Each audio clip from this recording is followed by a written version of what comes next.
Bem abordar a exemplo... Senador Pimentel.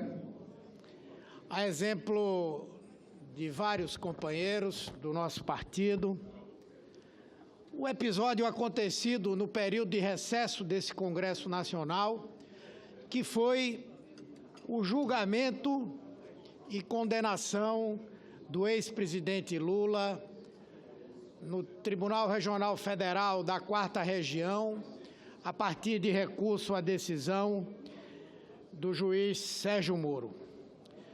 Na verdade, não só o nosso entendimento, mas o entendimento dos mais importantes juristas do Brasil, o entendimento da população, as opiniões de inúmeros juristas internacionais, é de que não se produziu uma decisão em um processo em que tivesse havido respeito ao devido processo legal, à ampla defesa e ao contraditório.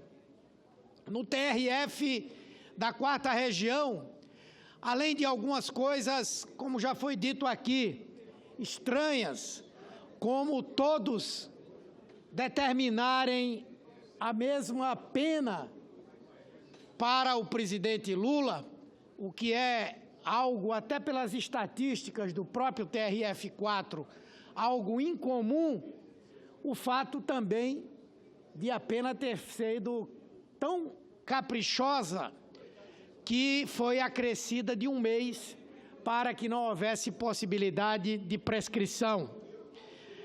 Fica claro que há uma caçada no país implacável contra Lula, com o objetivo claro de impedir que ele possa vir a ser candidato.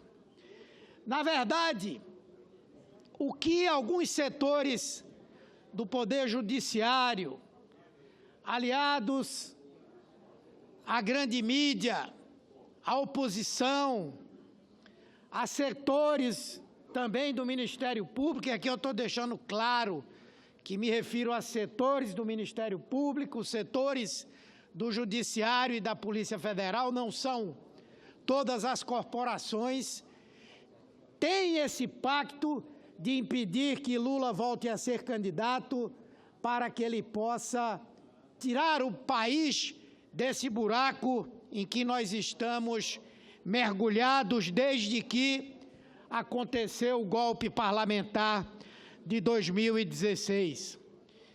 Por isso é que nós não podemos baixar a nossa cabeça a essa decisão. Coisas elementares como o direito de ser ouvido durante essa etapa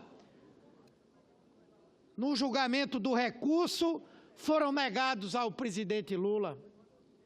Questões fundamentais, reconhecidas por muitos juristas, deixaram de ser feitas no respeito ao que a Constituição prevê e a presunção da inocência.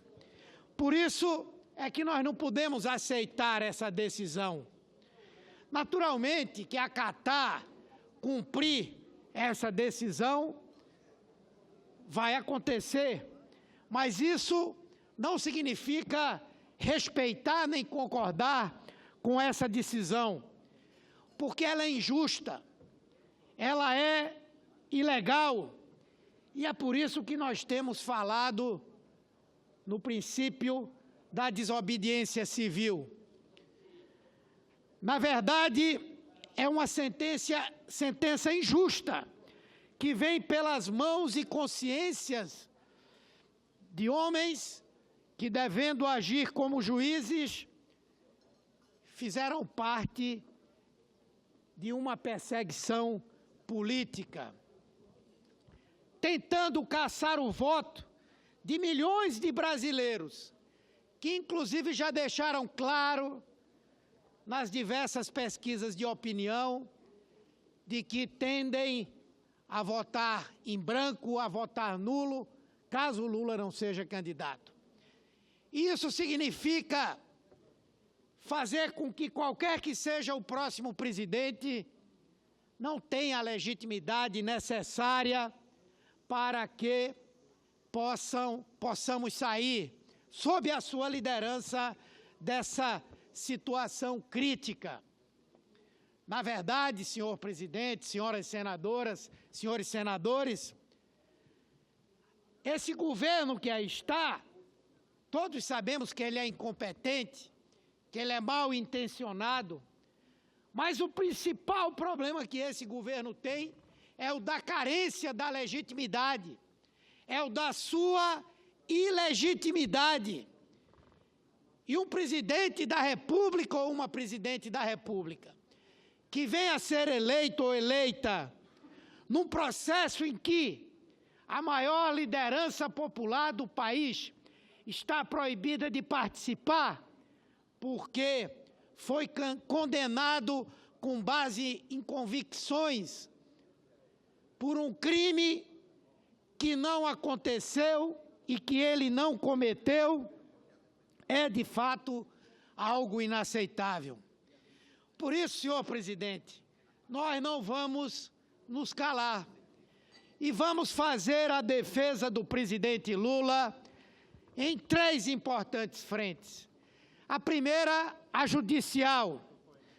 Acreditamos que os tribunais superiores vão fazer justiça. O fato de estarmos questionando o posicionamento do juiz de primeira instância e do Tribunal Regional Federal não significa que não acreditemos na justiça. Achamos que a justiça será feita nas instâncias superiores, onde acreditamos na independência e autonomia dos seus integrantes, daqueles que lá estão. Então, a nossa primeira frente é a frente judicial, a frente jurídica, para que o devido processo legal se restabeleça. Segundo, será a frente das ruas. Temos que buscar a mobilização permanente do povo brasileiro para assegurar a vontade popular e o direito do povo se expressar nas urnas, em uma disputa na qual o ex-presidente aparece à frente de todas as pesquisas. Mas vamos também utilizar a frente internacional.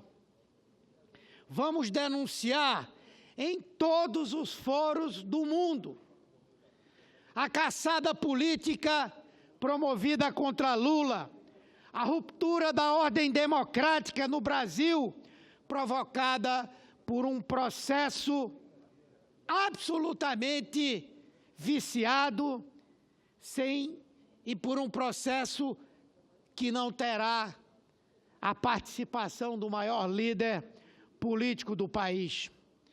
Disse muito bem hoje o ex-presidente do Supremo Tribunal Federal, Sepúlveda Pertence. Lula é vítima da maior perseguição ocorrida nesse país desde o segundo governo de Getúlio Vargas. É uma trama sórdida, urdida por parte significativa do empresariado, especialmente financeiro internacional, de integrantes daqueles que deveriam ter a principal responsabilidade, a de buscar a verdade e dar a Lula um julgamento justo. Portanto, resistência permanente, mobilização popular, levante popular, servem para denunciar no Brasil e lá fora a face perversa dessa caçada e a desnudar moralistas de conveniência, vestais de ocasião, que por baixo de suas togas tentam encobrir vaidades, militância política e privilégios. Iremos já no dia 26, em uma missão do PT, junto ao Parlamento Europeu, junto a partidos que compõem a vida política daquele continente, para denunciar o que está em curso, a tentativa de impedir que aquele que pode unir o Brasil, que aquele que pode construir aquilo que foi destruído ao longo desse 1 ano e pouco desse governo golpista que aí está, de poder participar e ver o povo brasileiro escolher com liberdade. Na verdade, o que o Brasil vive hoje é um governo instaurado por um golpe.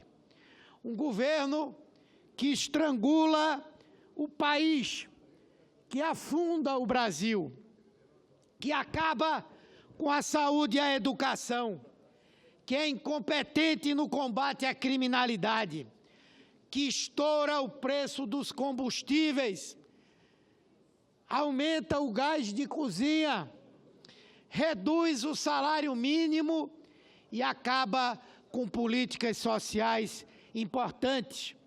O país bate um desemprego recorde.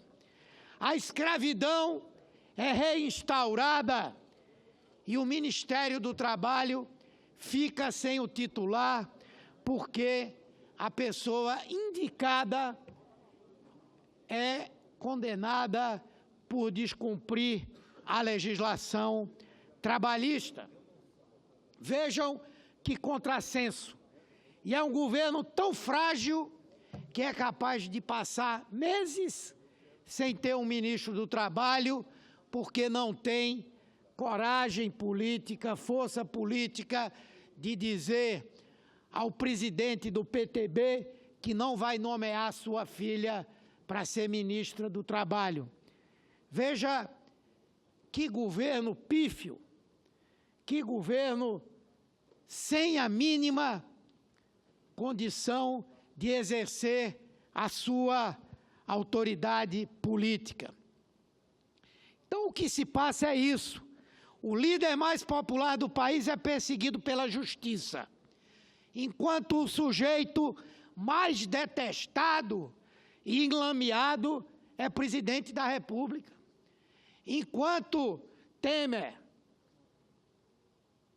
tem provas de que procurou obstruir a justiça na gravação que fez com o dono da JBS. Temer, que tem contra si provas de ter mandado um assessor para andar com a mala cheia de dinheiro para lhe entregar. Temer, que tem contra si acusações comprovadas de realização de crimes, está na presidência da República, enquanto Lula, que não tem conta no exterior, que não carregou nem recebeu mala de dinheiro, que não tem nenhum recibo de dinheiro nas suas contas pessoais, é massacrado por essa caçada. Aliás, presidente, senador Requião, a gente nem precisa ir muito longe. Aqui nesse Senado mesmo, vários são aqueles que tiveram identificadas contas na Suíça, contas lá em Hong Kong, gente que recebeu mala de dinheiro, que gravou até prometendo matar testemunhas, e nada acontece com essas pessoas. Como então a gente falar de que há justiça nesse país?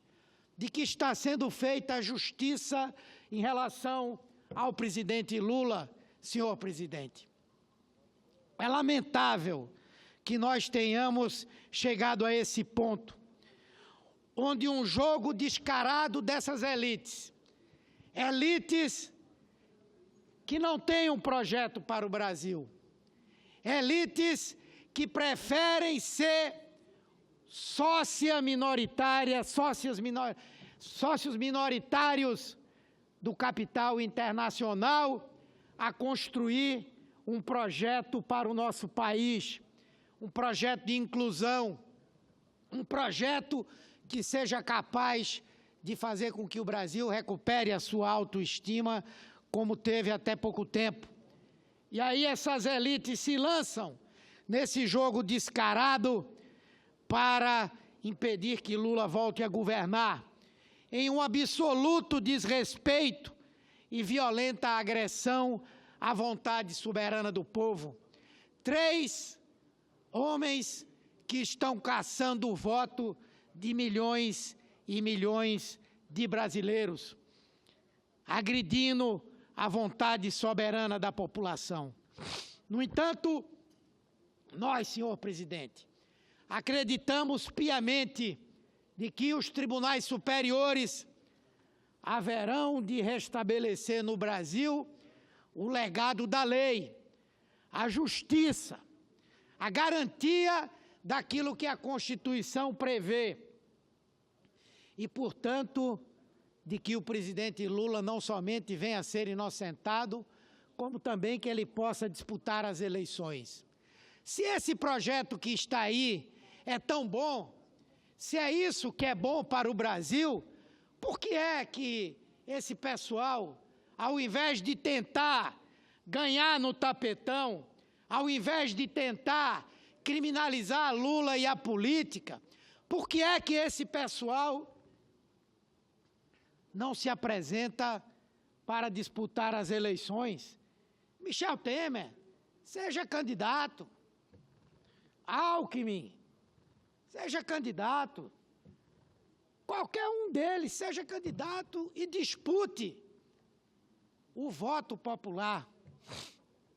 Dispute a consciência e o coração das pessoas.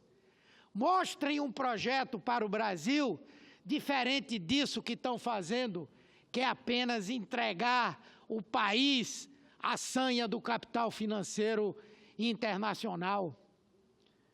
O Brasil é hoje um país humilhado, um país ajoelhado diante dos interesses internacionais, dessa elite que jamais rompeu com essa consciência do senhor de engenho, que vê no pobre, que vê naquele excluído um inimigo, alguém que não pode ter a possibilidade de viver com dignidade.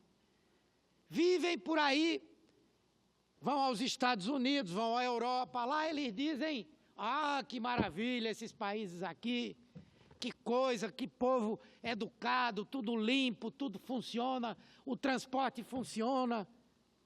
Mas eles não querem isso no Brasil, porque nesses países, quando o desenvolvimento se construiu, não se construiu eliminando a maior parcela da população da possibilidade de ajudar na construção desse processo. Vejam vocês, e é hoje lamentável, inclusive, que em muitos desses países, essa política grotesca que está acontecendo no Brasil, lá esteja acontecendo também. E o argumento deles aqui, talvez pouco preocupados em saber o efeito dessas políticas em outros países, é de que estão modernizando o Brasil, é de que vão fazer o Brasil crescer, de que vão fazer o emprego crescer.